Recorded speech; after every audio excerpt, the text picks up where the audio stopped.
BJP സംസ്ഥാന കാര്യാലയത്തിൽ നിയുക്ത രാജ്യസഭാംഗം C Sadanandan മാസ്റ്റർക്ക് സ്വീകരണം നൽകി. വികസിത കേരളത്തിന് വേണ്ടിയാണ് തന്റെ പ്രവർത്തനം. സ്വീകരണം ഏറ്റുവാങ്ങിയ ശേഷം സദാനന്ദൻ മാസ്റ്റർ പറഞ്ഞു. സദാനന്ദൻ മാസ്റ്റർ പാർട്ടി പ്രവർത്തകർക്ക് പ്രചോദനമെന്ന് ചടങ്ങിൽ സംസ്ഥാന അധ്യക്ഷൻ രാജീവ് ചന്ദ്രശേഖർ പറഞ്ഞു. സദാൻ മാസ്റ്റർജി അന്ന് ടിവിയോട് പറഞ്ഞത് വികസിത കേരളത്തിനെ കുറിച്ചാണ് അദ്ദേഹം മുമ്പോട്ട് വെച്ചത്.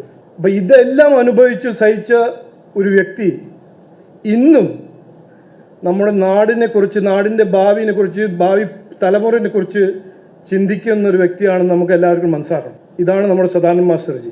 എനിക്കൊരു സംശയമില്ല, അദ്ദേഹം പാർലമെൻറ്റിൽ പോകുമ്പോൾ അവിടെ അദ്ദേഹത്തിന് കാഴ്ചപ്പാടെല്ലാം അവതരിക്കുന്ന ഒരു അവസരം നരേന്ദ്രമോദിജി തന്ന് അദ്ദേഹം അവിടെ പോകുമ്പോൾ ഈ വികസിത കേരളത്തിനെക്കുറിച്ച് അവിടെയും അദ്ദേഹം സംസാരിക്കും, മുമ്പോട്ട് വയ്ക്കും. വികസിത ഭാരതം എന്ന നമ്മുടെ പ്രധാനമന്ത്രിയുടെ ഉജ്ജ്വലമായ സ്വപ്നം, ആ സ്വപ്ന സാക്ഷാത്കാരത്തോടൊപ്പം നമ്മുടെ ഈ കേരളവും വികസനത്തിൻ്റെ പാതയിലേക്ക് കുതിച്ചു മുന്നേറേണ്ടുന്നതിൻ്റെ ആവശ്യകത, അതിന് കടീബദ്ധരായ കാര്യകർത്താക്കന്മാരുടെ സമർപ്പിതമായ പ്രവർത്തന പദ്ധതി ഇത് നമ്മുടെ മുമ്പിലുണ്ട്.